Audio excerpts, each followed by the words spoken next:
It's really quite something, isn't it? How digital transformation has, well, changed almost everything. How we talk, how we shop. Absolutely. It's woven into the fabric of our lives now. But then you think about sectors that seem maybe a bit slower on the uptake, like healthcare, specifically hospitals. You're right. Hospitals, they seem like these institutions resistant to quick change, but underneath the surface, they are changing fundamentally. And that's exactly what we want to unpack today. Mhm. This deep dive is all about what's next in hospital digitization. We want to cut through the noise, give you a clear view of where healthcare, especially inpatient care, might be heading. And we're drawing on some really solid work here, a comprehensive scenario study based on expert insights. Yeah, this study, it's from Koebe and Bohnet-Joschko, published in the European Journal of Futures Research. Really robust stuff. It is. It doesn't just look at the impact of digital transformation. It tries to map out potential futures for hospitals. It's quite fascinating. So why should you care about this? Well, these shifts, they could really change your own health journey, the kind of services you get, even the wider economy. Definitely. It touches everyone. Get ready for maybe some aha moments, some things you didn't expect. We think you'll come away feeling really well informed. Let's get into it. Okay. So, to understand where we're going, maybe we should start with where we are now, healthcare's role. Right. It's fundamental, a pillar of social, economic security. This study, it focuses specifically on Germany's system. Which is a good benchmark for Central Europe, Yeah. known for being pretty resilient. Exactly. And the scale is just enormous. In 2021, the hospital sector in Germany alone, that was EUR 127 billion. Wow. Out of a total healthcare spend of EUR 474 billion. It's a massive part of the economy. And what this study really hammers home is that digital transformation, it's not optional anymore. It's a necessity. It really is. Patients expect more now. They're used to smartphones, wearables, all this tech in daily life. So they expect that in their healthcare too. Uh-huh. And we're already seeing it, right? Robotics in surgery, telemedicine, electronic patient files, that's becoming the norm. Hospitals have to adapt. And it's not just about patient expectations, is it? There are real opportunities for the hospitals themselves. Oh, huge opportunities. Digitization promises better quality of care, for one, and using resources much more efficiently. How so? At the system level. Well, think about allocating services better across a region, identifying risks faster, like disease outbreaks through monitoring. Okay, makes sense. And then inside the hospital, we're talking big data, AI, smart systems, helping doctors make better decisions, streamlining how things work day to day. Better patient outcomes, hopefully. That's the ultimate goal, yes. But it sounds great, but healthcare operates in this VUCA world, right? Exactly. Volatility, uncertainty, complexity, ambiguity. That acronym really captures the environment. How does that constant churn affect hospitals and this digital push? It's kind of a double whammy. First, the hospital environment itself is VUCA. Right. Emergencies create volatility. Uh-huh.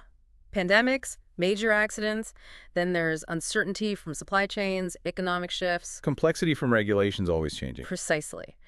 And ambiguity from medical science itself always advancing. New treatments, new guidelines. It's constant change. Okay, so the ground is already shaky. Yeah. But then digitization adds another layer of VUCA.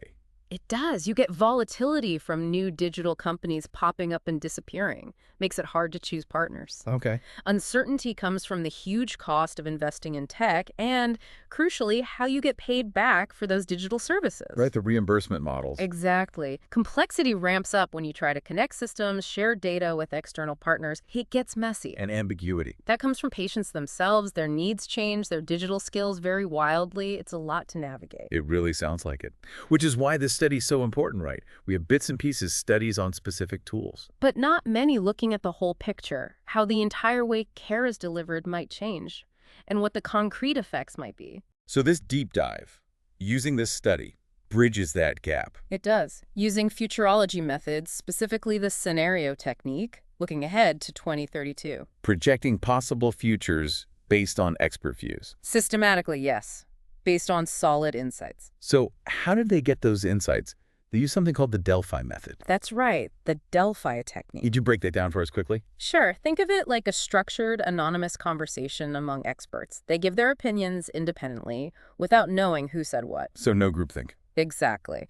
Then they see the group's overall responses, anonymously aggregated, and get a chance to revise their own views in later rounds. Ah, so it's iterative. It is. With controlled feedback, it helps distill a kind of collective wisdom from diverse experts. Really And robust. it sounds like they were rigorous. 2 rounds of surveys. Between July 2022 and January 2023, yeah. And 58 experts completed both rounds. And these weren't just any experts, a real mix. Right. A very deliberate mix. You had hospital IT managers, CIOs, the internal view, digital service providers, the external tech perspective. Like EHR companies. Yeah, people building the systems, platform models, then representatives from broader healthcare institutions, and academic researchers too. Covering all the angles. Applied and foundational research. It makes for a really comprehensive panel, and what they did was identify 5 main fields of influence shaping digitization. Okay. Each field broken down into details, evaluated using 30 specific parameters. Experts rated these on probability and how strongly they'd be expressed in the future on a 1 to 10 scale. Let's get into some specifics then. What did the experts actually flag as most important, some of the leading and limiting factors? Okay, yeah, this is where it gets really interesting. Take technology. What's driving it and what's holding it back? The main driver, no surprise, it's efficiency, the potential for digital tech to boost productivity. Makes sense. But the limits. This is key. It's not the tech itself usually, it's more fundamental. The biggest limiting factors were the availability of skilled technical personnel. People to actually implement and use the tech. Exactly. And critically, a lack of previous funding. Just not enough investment having been made in digital infrastructure. So the potential's there, but the resources, human and financial, often aren't. That's a major takeaway. What about structures and regulation? That always feels huge in healthcare. It is. The leading factor pushing change here is outpatientization. Moving care out of the hospital. Yeah, shifting services from inpatient stays to outpatient settings or even home care. Experts see huge potential for Germany to catch up internationally on this. But what's holding that back? Big structural issues, particularly in Germany, the strict separation between primary care doctors and hospitals, and, again, a lack of financial incentives really pushing that shift. So the system itself kind of resists it. In some ways, yes, despite the potential benefits. Okay, and then data utilization. That seems like the absolute core of digital health. It really is. The biggest hope, the leading factor, is interoperability. Getting all the different systems to talk to each other seamlessly. Exactly, like your phone just working with any network. But the limiting factors here are really significant. I guess. Data protection. That's a big one, yes. Stringent data protection rules. And the other huge one, cybersecurity. Ah, yeah. That comes up constantly. Consistently flagged by experts as a major threat. Rated over 9 out of 10 in both survey rounds. Wow, that high. So it's top of mind.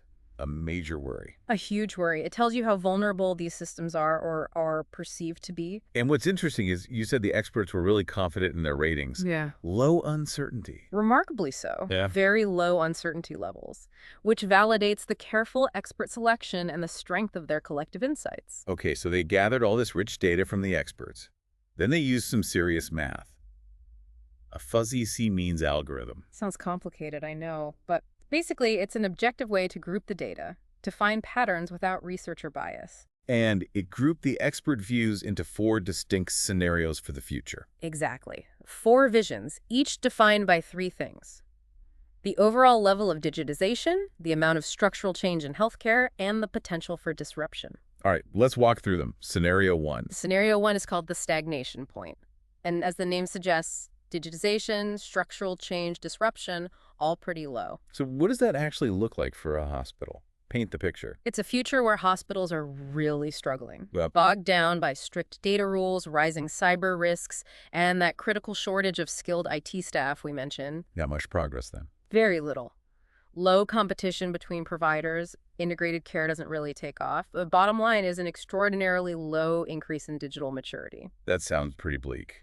A failure to grab the digital opportunities. It implies that, yes, potentially impacting care quality, efficiency, a future of missed potential, really. Okay, not ideal. What's scenario 2? Scenario 2 is partial progress. Here you see more advanced digitization, some moderate disruption. But there's always a but.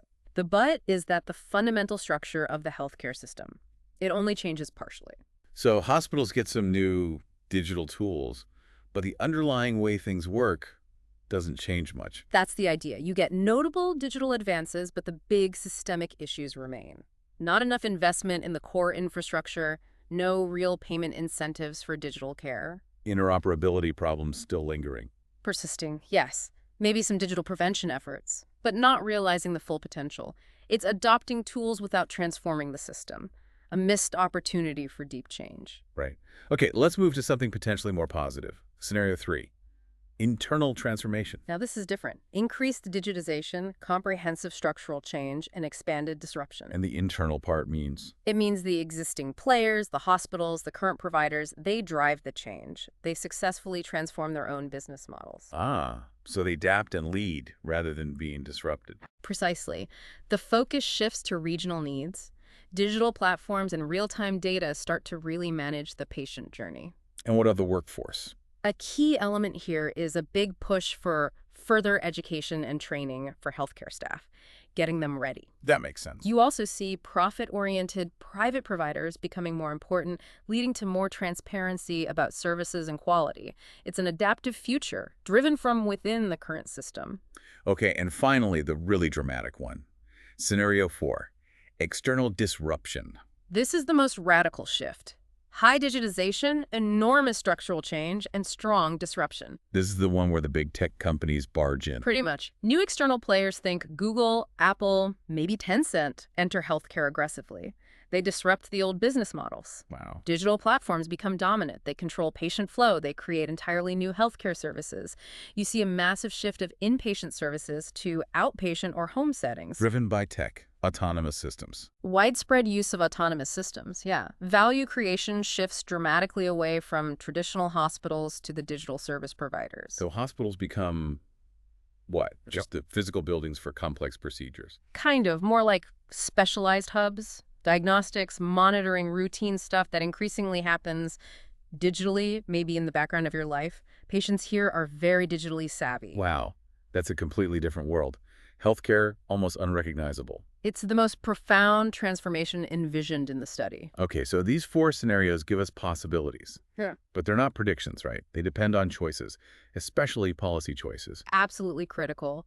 The institutional framework, the rules of the game set by policy, that's crucial for steering digital transformation. How so? Legislation can create incentives or barriers. It can encourage innovation, support new business models, or stifle them. And the healthcare market, especially hospitals, it's very attractive to investors. Policy shapes that investment climate. So things like common data standards, that can't be left to individual hospitals, can it?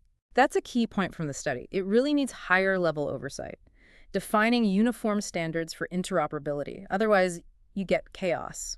And cybersecurity, data protection.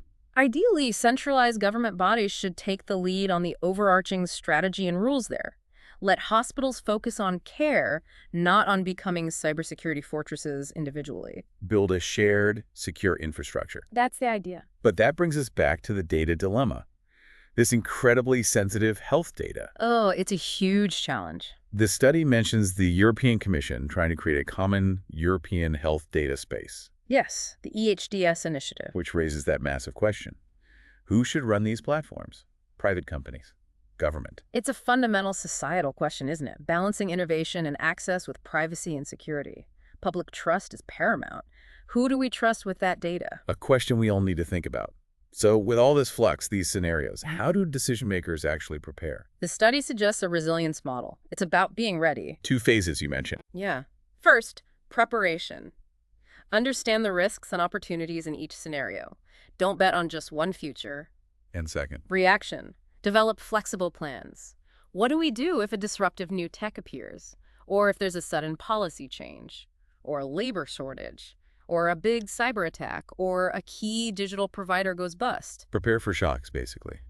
Build adaptability. Exactly. Build the capacity to react effectively, whatever happens. And Germany, where the study originated, has its own unique context here, right? It does. It's currently lagging a bit internationally in hospital digitization. Which means potential to catch up. Significant catch-up potential, yes. But it also means some of the things holding it back, especially the complex regulations, might seem even bigger hurdles from the outside. Making it less attractive for investment compared to, say, non-EU countries. Potentially, yeah. Especially for startups or big platform players who often emerge elsewhere. It's that classic trade-off. Regulation for protection versus flexibility for innovation. Wow, we've covered a huge amount of ground. We have, from the forces driving change to those four possible futures, and the critical role of policy and just being prepared. It's complex, definitely, but so important for everyone's health future. Understanding these pathways helps us make sense of the changes happening right now and what might be coming. Absolutely. So let's leave you, our listener, with a final thought to mull over. Given these potential futures, from that slow stagnation point to the radical external disruption, what level of digital interaction are you actually comfortable with for your own healthcare, your data, the services you use? And following on from that, how much responsibility do you think should sit with individual hospitals versus maybe broader government platforms or even private ones to make sure our digital health system is secure, effective, and works for everyone? Big questions, no easy answers. But questions that are becoming more urgent every day. Definitely something to keep thinking about. We hope this deep dive gave you plenty of food for thought on the future of hospitals. Thanks for joining us.